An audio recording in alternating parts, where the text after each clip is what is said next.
कोई भी हम पूजा करते हैं तो हर पूजा के अपने नियम हैं, उन्हीं नियमों से हमें करनी होती है।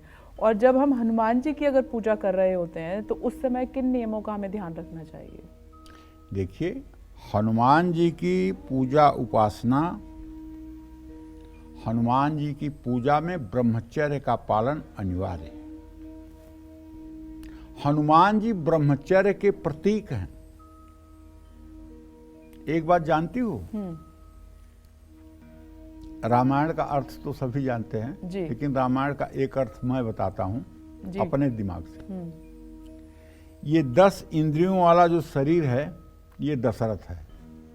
इसमें सतोगुण, रजोगुण, तमोगुण जो 3 गुण रहते हैं, ये राजा दशरथ की 3 रानियां हैं, कौशल्या, कैकेयी और सुमित्रा जी।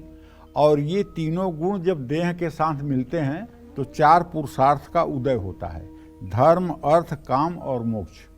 धर्म रूपी राम, अर्थ रूपी भरत, काम रूपी लक्ष्मण और मोक्ष रूपी शत्रुघ्न, ये 4 पैदा होते हैं।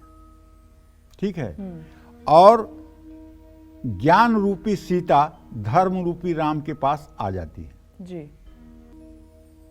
और कैकेयी रूपी राजस वृत्ति जब जीव रूपी दशरथ से कहती है कि अर्थ रूपी भरत को सिंहासन पर बैठाया जाए और धर्म रूपी राम को अयोध्या से बाहर निकाला जाए, तब उस समय क्या होता है, धर्म रूपी राम ज्यों ही अयोध्या से निकलते हैं त्यों ही दशरथ रूपी यह देह निष्प्राण हो जाता है जी। बिल्कुल।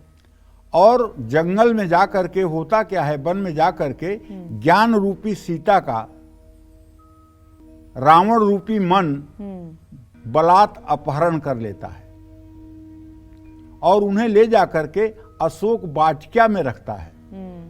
मन को जब तक हम, बुद्धि को जब तक एक कोने में नहीं रखेंगे तब तक दुराचार बंद नहीं होगा। इसलिए जब हम अपने बुद्धि को अवॉइड करते हैं, अपने बुद्धि की अनसुनी करते हैं, तभी हम गलत काम करते हैं।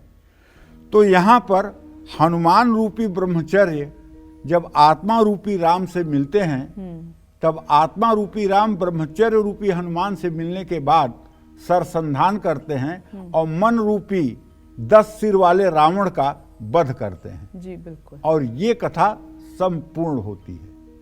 तो कहने का मतलब यह है कि हनुमान जी की पूजा में बनाया हुआ प्रसाद शुद्ध घी का होना चाहिए।